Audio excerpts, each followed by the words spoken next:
Hi, I'm Amanda Tento from TDM Marketing, and you are listening to the Social Media Talks podcast with Alan Hennessy from compassmedia.ie. Welcome to Social Media Talks podcasts, brought to you by compassmedia.ie. Hello and thank you for joining me. This is the Social Media Talks podcast, brought to you by compassmedia.ie, episode number 97. I'm your host, Alan Hennessy, and this is the podcast to help business owners who want to learn more about digital and social media marketing. And we are delighted to be joined today by our guest, Amanda Tento. And Amanda is the owner of the Determined Mom digital marketing agency, and she helps small business owners to grow their business and reach more customers. She has over 13 years of experience in business management, and she uses this daily for her clients and her own businesses. And the Determined Mom offers SEO, WordPress design, social media management, and also she is an expert in the field of Goggle My Business. And that is exactly what we will be talking to Amanda today about. So without further ado, I think we will transition straight over to the interview with Amanda. Hi Amanda, how are you? Thanks for joining us today on the Social Media Talks podcast. It's a pleasure to have your company. How are you? I am doing well, Alan. Thank you so much for having me. I am very excited to be here. Brilliant stuff. And of course, today we are going to be talking all about Goggle My Business, which is very exciting. I've had the opportunity to sit down and talk to you before we came on air about Goggle My Business, and learned so much in that short space. And I'm looking forward to learning so much more off you from this podcast as well. So I think before we start, maybe you might give our listeners a little brief background on yourself. Sure. So I am in marketing, and I basically I've had a very checkered career. I've been in interior design, personal training, I've owned a pottery studio. I have one of those, I'm like a Jane of all trades, but I really, really love marketing. And I've always used marketing in all of the different businesses that I've run, because, well, you have to. So I found myself working as a branch manager at a credit union, and I was pregnant with our third daughter, and I was like, oh my goodness, I do not want to miss out on her babyhood, her infancy, So I ended up, I was like, okay, I'm not going back after my maternity leave is up. I cannot go back. So that's where I started the Determined Mom, which is my original name for my company. And it's also the name of my podcast. So it's the Determined Mom Show podcast. And I basically have never looked back. I've evolved from virtual assistant to marketing, and through that marketing and SEO. And now I focus solely on Goggle My Business because I've seen the power of, what it does for individual businesses. And I think that's very important as well. A huge amount of experience over a number of years, and wow, fantastic. But as I said, we're going to be talking about Goggle My Business, and I know we've spoke off air about this, and I had the opportunity to meet you actually on Clubhouse, which was brilliant, and we got to sort of know each other, and then we jumped on a call and we looked at Goggle My Business, because it's always been something that I've always looked at, and as a marketer, I've said, it's very important. But most of the time, I would always think, oh well, that's where your map goes, and that's where your website details go, and that is it. And I sort of went, okay, now maybe that's me being just a bit naive, or saying, oh well, it's not a social platform. When in actual fact, it probably is as much a social platform as the other big players as in the market as well. But I think with Goggle My Business, it's so valuable. It's only now when I look at it, and after our conversation, how valuable it actually is. So I suppose the question I would put to you is, and I'm sure it's one that the audience would like to know, is why should we have Goggle My Business? You should have a Goggle My Business because everybody Googles stuff. I mean, that's like the simple answer.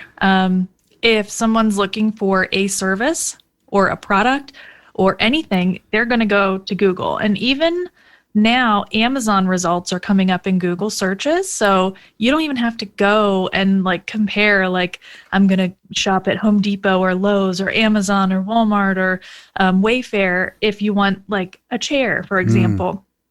You go to Google and Google gives you all of that information. So we're being more and more trained, not that we already weren't, to use Google every single day. I mean, if you're not on Google, if you don't have a listing, you're not coming up. And if you don't optimize and maintain and manage your listing properly, then you're not going to be in that top 3. And that is where you absolutely have to be in order to get the conversions. Yeah. And I think that's very important. You know, like, as we say, like, you know, with social media, we will always, a lot of people will go to social media first to look, you know, and they do their research on social. Oh, well, like this guy, I wonder, do they have a Facebook page, or do they have a LinkedIn page, or wherever it may be, or are they on Twitter? But if you're actually looking for something specific, you will go directly to Google. You don't, you bypass the social networks. And I think that's a part that a lot of people think, you know, as well as that, like, oh, Google is just a search engine, when in actual fact, and you know, like, when you look at the G Suite on Google, it's so extensive. Like, there's even, like, I bought a new iPad only last week, and like that, someone says, oh, go into Google Keeps. And I'm going, okay, well, what's Google Keeps? And then I went in, and it was exactly what I was looking for. So I think there's, you know, I think Google, people still think that Google is just, oh, that's a search engine. When in actual fact, there's so much more. And it's only, I know we spoke about it. I know you do audits, and we'll talk about that later on in the show. But I know when we sat down and we looked at mine, and you went, yeah. And I'm going, okay, I didn't realize you could do that, and that. And it adds to your SEO. So I suppose, where would be the first place that I suppose people should start when they're looking at Google My Business? Well, claiming it or creating it is the first thing that they need to do. So, and I use those 2 different terms because some people have a listing already created automatically by Google. So if you have a location-based business like a store or anything like that, chances are you already have a listing. You just have to claim that listing. Now, if you don't have a listing and you need to create one from scratch, you can do that on business.google.com.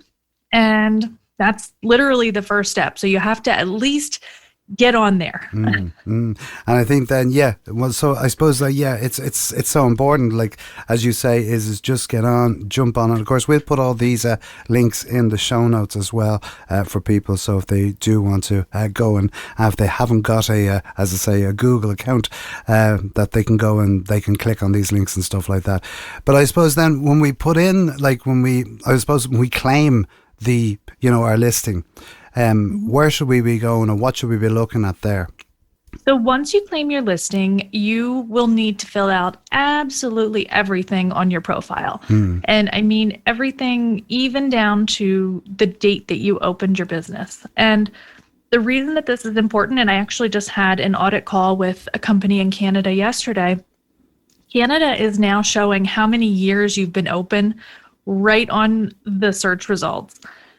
They don't do that in the US, but it's very interesting how Google does certain things for certain areas. And it says like 5 years in business, 7 years in business, 20 years in business. And I think that's a really important thing. It's not going to show that accurately if you don't have that piece of information filled out. So that's a really important part that I realized yesterday. That's something new. And I suppose as well as that gives you, I suppose in a sense, it gives you social proof as much as anything else, to say, you know, that you're not just a startup that you're only after starting yesterday, that you actually have a huge reputation, and it's just now you're online as much as anything else. It is. And people look for that. They look for businesses they can trust with a good reputation.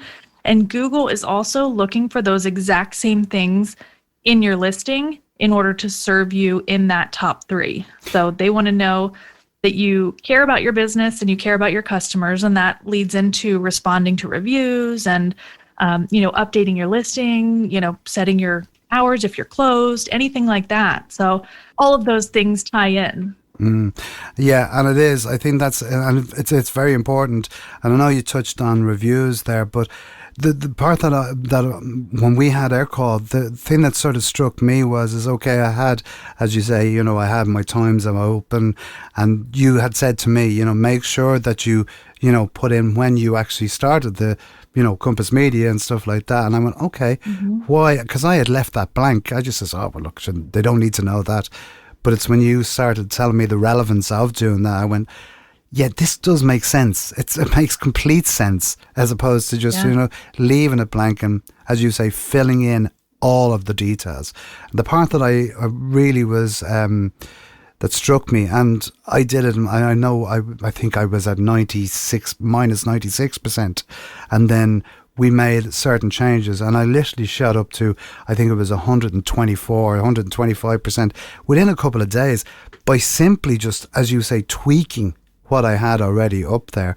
And it really changed. And I know the part that really sort of struck home with me, and I've spoke about it to my wife who has her own business, saying about the service areas of where the location services. I think that you might speak a little bit about that and tell us a little bit more in detail about what we should be doing there. Yeah, so not only does Google give you the ability to put in your address if you are a location-based business, but it also gives you the ability to hide your address.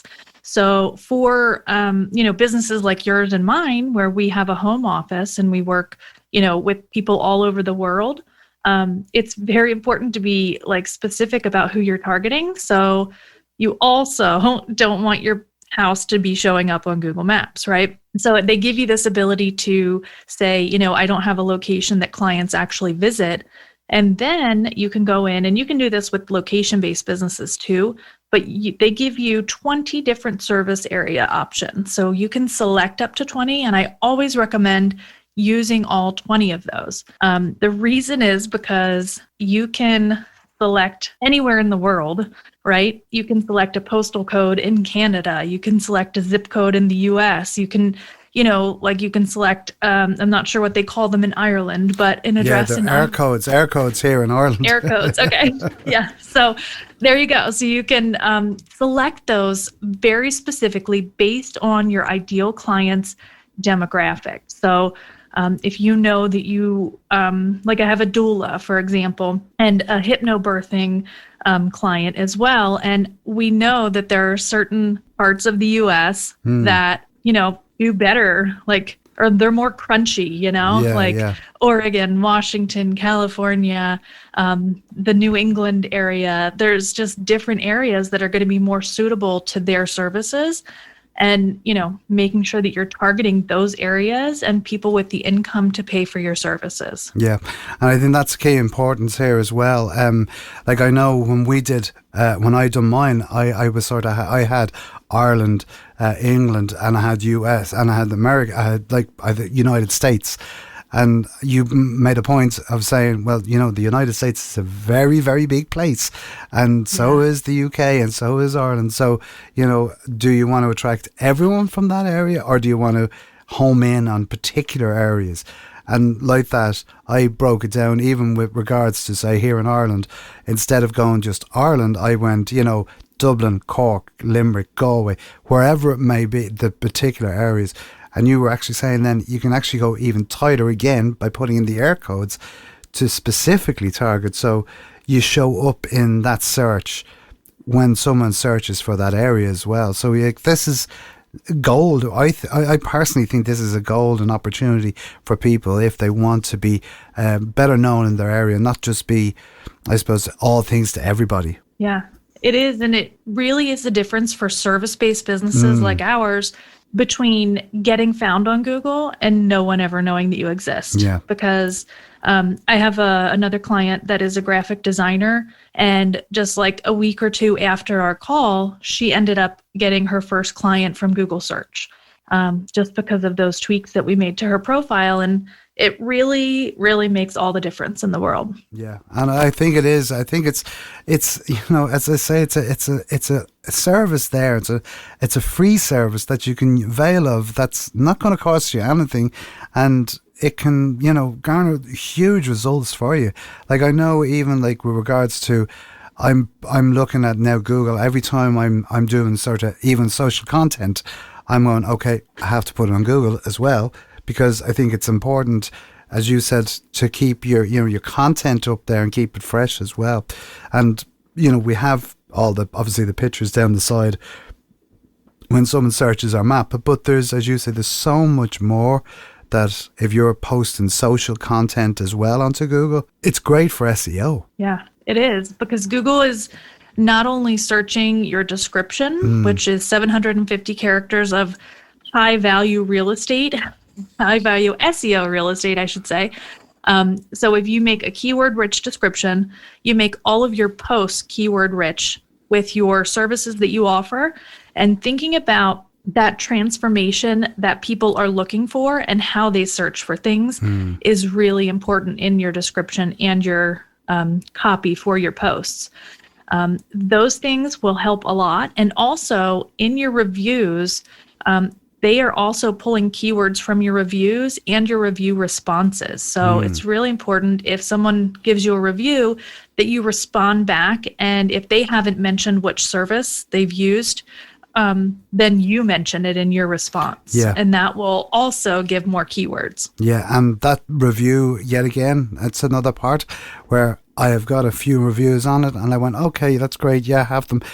And like that, I never responded to any of them. I never, and I suppose when we look at this, I suppose in real life is like, if someone says something nice about you, you're going to say thank you, or you're going to mention mention what it was that you helped them with. So I suppose just taking this online and doing it online is helping. It's also letting people know, yes, you do value their reviews and you value their opinions and stuff like that.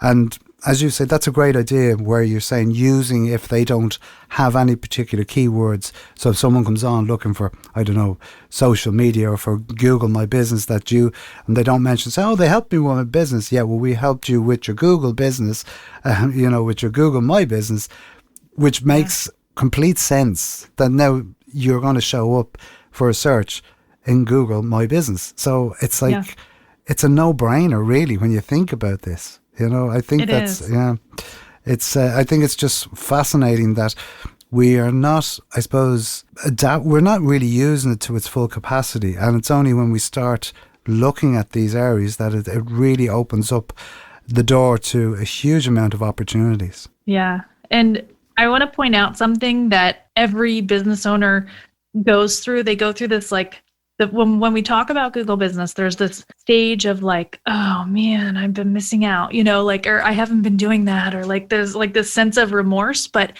everybody does it. Like there's like 1% of the business population that's actually managing their business profile properly.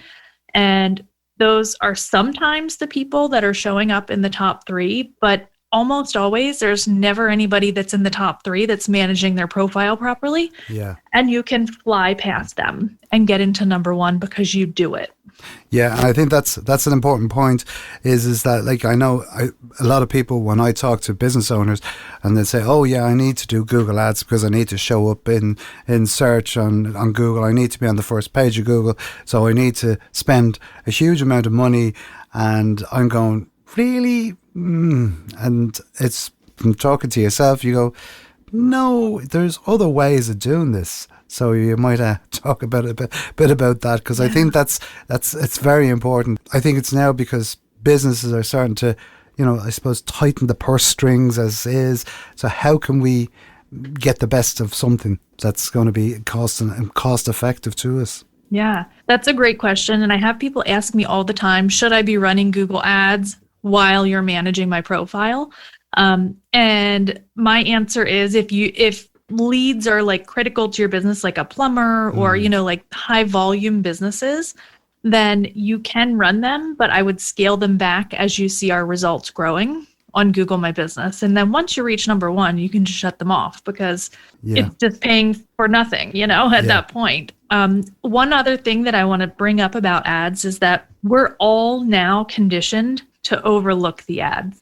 At least I know I am. And it could be just because I'm doing what I'm doing, but I know that like most people are like, oh, that's an ad. And then they scroll down to the actual organic results and they pick from those top 3 people. No one else also goes to that second page, So there's just habits that we've formed. Yeah. What is it?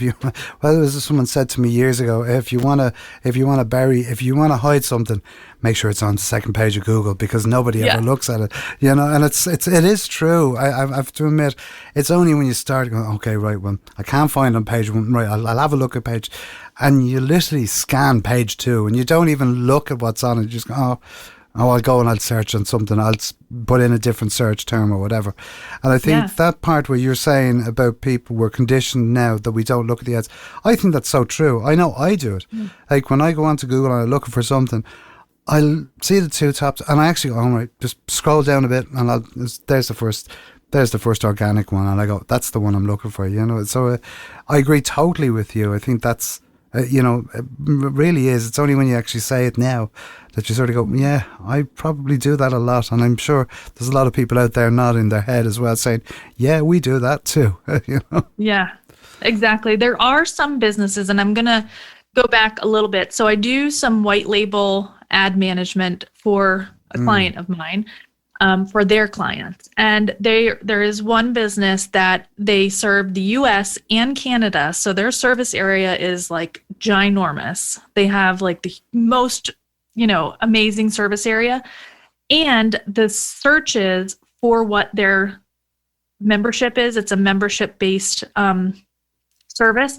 So the searches for what their membership is are very, very specific. So there's no way that they can use those 20 service areas to show up all over the US and Canada. It's just not possible. So for them, Google Ads is a good way to get customers because, of that. But I'm not going to say there's no business that Google Ads is good for, but it's very specific businesses, I think. Yeah, and I Google Ads is, it's a huge market, and I'm not in no shape or form is knocking Google Ads. I think they are brilliant, and they can generate so much business. And I know a lot of business owners that are friends of mine, and also colleagues, and also clients of ours that use Google Ads and have massive results from it.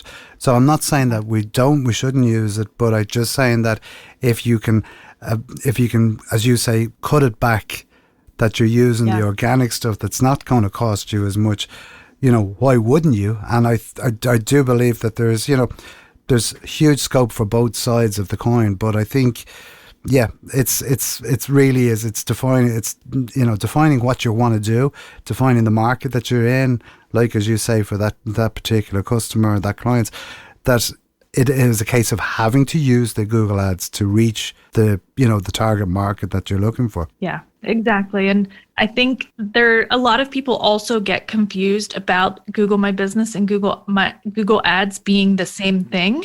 And that is something I have like this mission of spreading the news about Google My Business and how powerful it is, because I really, really don't want to see any business fail. And I want to make sure everybody understands those basic fundamentals and understand how powerful that Google My Business is.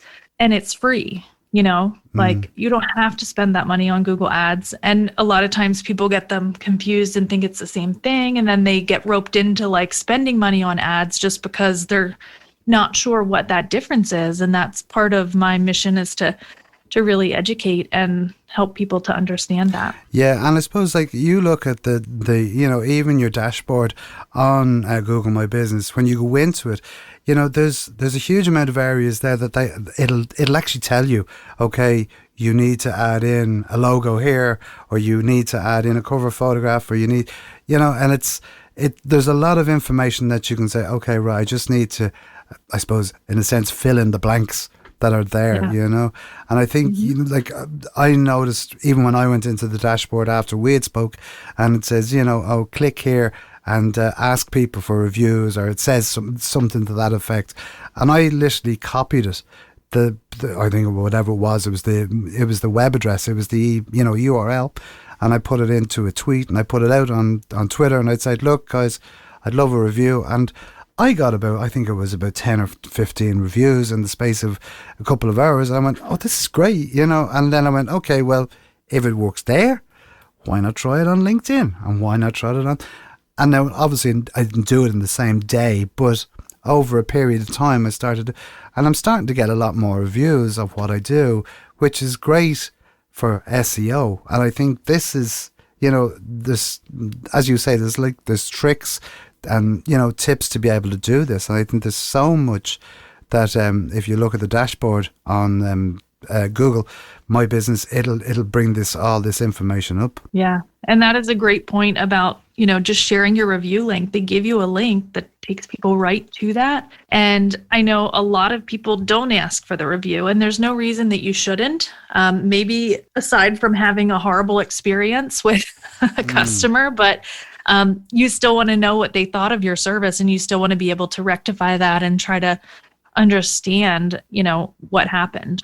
Yeah, so, and I think that's where a lot of people will say, oh no, I'm not going to, just in case I get a bad one, it sits up there. But I honestly believe that if you just see all these golden 5-star reviews on your page and stuff like that, people start to go, really? Has no one had, not that people have bad experiences, but has nobody been, there might have been something that went wrong or something like that. So even if you have one or two of them that are not so, let's just say they're not 4-star reviews, or the 5-star reviews, they might be 3-star reviews. It gives context to what you're doing, and it shows the human side of the company as well. Yeah, definitely. And the most important thing with reviews that are anything less than 5 stars is absolutely how you respond to them. So responding to them with integrity, compassion, and not even thinking about, I'm responding to this person that just left me a negative review, but I'm responding and all of my future potential clients are going to be reading this. Yeah. Like you're responding for their benefit and not benefit of the person that left the negative review. Yeah, and I agree totally on that, and it brings up a point of where I remember putting out a article on LinkedIn, and I thought it was like I was sharing a point of view of something. I can't remember what it was. It was about a year ago or so, and someone came back and literally started in the comments, started saying, "Oh, that's wrong, and you shouldn't be." And I'm going, "Hold on, that's just my opinion." And I could have said, "Right, well, let's delete that." And just, not say, but I went, no, because that's not the whole idea. The whole idea of is engagement and connection. I'm doing that. So I actually answered that person back and I said, well, look, in the context of what I was talking about, this is what I was saying, and this is why I'm using this viewpoint. And they came back and they says, oh, that changes the whole scope of what I said to the previous comment, because I was thinking you were coming at it from this angle. And I go, okay. Ended up, there was a dialogue that went back and forth, and I ended up getting on a call with that person, and now he's actually working, we're doing a bit of work for him. So that's awesome. The whole idea being, and I suppose the whole context of what I'm saying here is that if you answer that and you can say, okay, right, well, maybe you took up the wrong end of the stick, or maybe it wasn't that way intended, or whatever it may be, or if there was a problem, how can we resolve this for you, and is there something that we can do? That I think people see that, as you say, it's future people who are looking at your reviews are going, okay, well, at least they're answering questions, or they're connecting, or they're talking. And I think that's a part of customer service that needs to be really, really, I suppose, scrutinized and watched on a daily basis, or whether it be a weekly basis, just to be able to go in and say, right, okay, we have an issue here. Let's try and solve this for this person, because if they're having it, other people may have it in the future. And it's research. It's also understanding what people are looking for, and it could be as simple as, oh, well, you don't have a store in this town, that type of way. Yeah, exactly. We don't even have a location there, so I'm not sure that you visited us. Yeah. Or we don't have a store in that town, but we do ship to this town. And Yeah. okay, so and it can be as simple as that. It's fascinating. One of my favorite things, and I do have a partner that I work with for my clients on this, is a review generation and monitoring service. So the partner that I use is called myreviewrevolution.com. And so what it does is it will send immediately after your customer pays a email or a text message to them asking them how their service was, right? And so if they respond with like a 1 to 3, then they're not going to get your review link, right? They're going to get a response back that says, oh, what happened? Tell us about your service. Like, what can we do to make it better? If they respond like 4 to 7, then they're going to also say like, ooh, like fill out the survey and let us know what we can do to improve next time. Then if they respond 8 to 10, that's when your Google review link gets sent. So what it does is it filters out those negative reviews before they're even left and allows you to address them, figure out what went wrong. Yeah, that's a great idea. It's brilliant. That's really good. It's really, really good. Yeah. So this, as you say, there's so much in Google My Business, and I really wanted to have you on the podcast because I know, like, we talk about social media, digital, and all these type of things, and it's an area that I have never really sort of delved into in real detail. Is Google. Like, I've sort of played around with it, but I've never actually jumped in and actually done a lot more. So when we got the opportunity to chat, and then I said, will you come on the podcast? And you went, yeah, I would. This is great, because I think there's a lot of business owners and people who listen, and our listeners who listen to this show, that will actually go, yeah, okay, I need to find out more about this, and I need to spend a bit of time. And I suppose it's spreading that knowledge out there, and it's been an absolute pleasure chatting with you today. I suppose the final tips, what would be your final tips for people who are going to start using Google My Business? I know we covered a huge amount in the show, but I suppose 3 short tips, what would they be? Sure. Claim it or create it, which is number 1. Optimize it, which is fill absolutely everything out. Make sure you have your logo up there, your cover photo, add some photos of your products, services, whatever you do. And the third thing is post regularly. So you can do multiple different kinds of posts. You can do a COVID update. You can do a what's new post. You can do an event. You can do an offer. All of those different types of posts will get you recognized on Google as someone who is posting, cares about your business, and that's going to help you move toward number 1. Brilliant stuff. I could talk all day about this. I just find it fascinating. And I know, Amanda, you have a fabulous service where you can do Google My Business audits. And if you go to your website, what's the link for that, if you want to tell us? Sure. It's tdm-marketing.com/audit. Brilliant. And we will, of course, put that in the show notes as well. So if people want to go, and I know you can, you have a booking system there, so they can jump on and book some time and go through it. And I think it's so valuable. I know I did it with you only a couple of weeks ago, and I'd highly recommend any business owners out there who are doing that. And of course, you can go to TDM /marketing.com for all details about all of Amanda's services.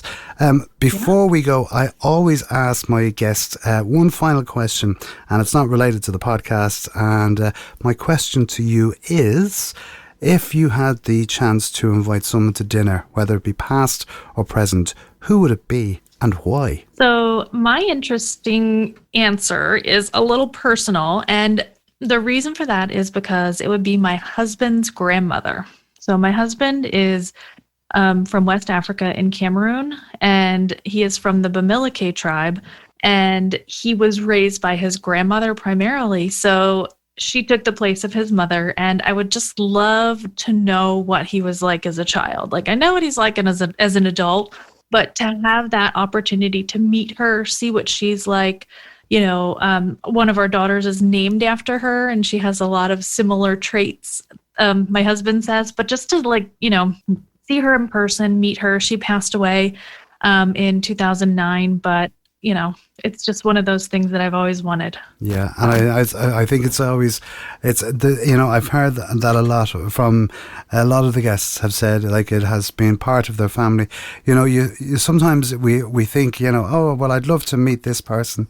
But sometimes it's the people that are closest to us and within our family circle that you would love to spend time with and find out more. I know so it's fascinating to sit down and talk with people like that and just find out what people are really like when they were younger. And I'm telling you, if they ever did it with me, they'd be terrified about stuff that went on. But, brilliant. Yeah. Thanks so much for that.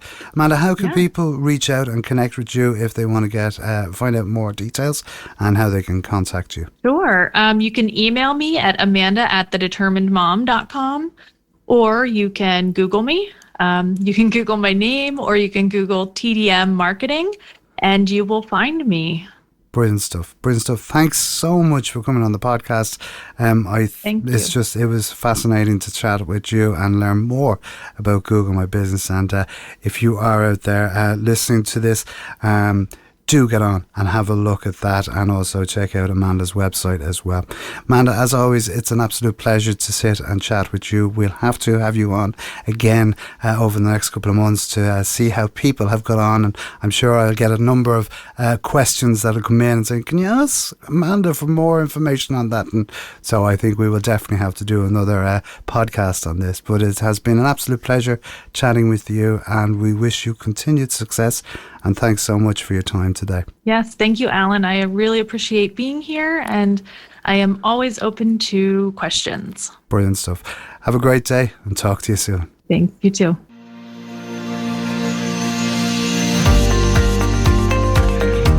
Hey, thanks for joining us today on the Social Media Talks podcast, and hopefully you learned some great information and also insights from our guests today.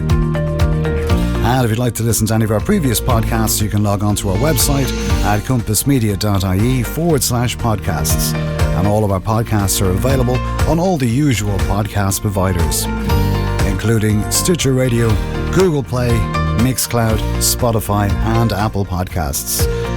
And we would be delighted if you would leave us a rating and review on Apple Podcasts, as we are always thrilled to receive your feedback on any of the programs. You can also subscribe to the podcast there so you never miss an episode as well. And if you'd like the show notes for this episode or for any of the previous episodes, please log on to our website at compassmedia.ie/show notes. And if you'd like to be a guest on the podcast, please do get in contact with us. All you have to do is email us at smtalks@compassmedia.ie.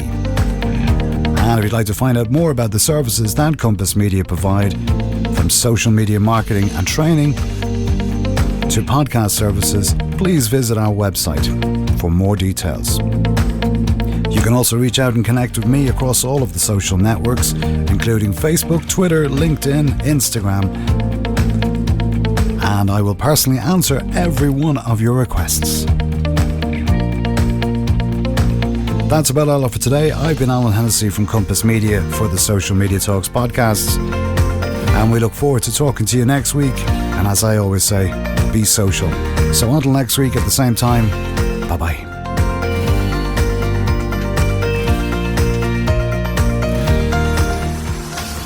Social Media Talks podcast is a production from compassmedia.ie.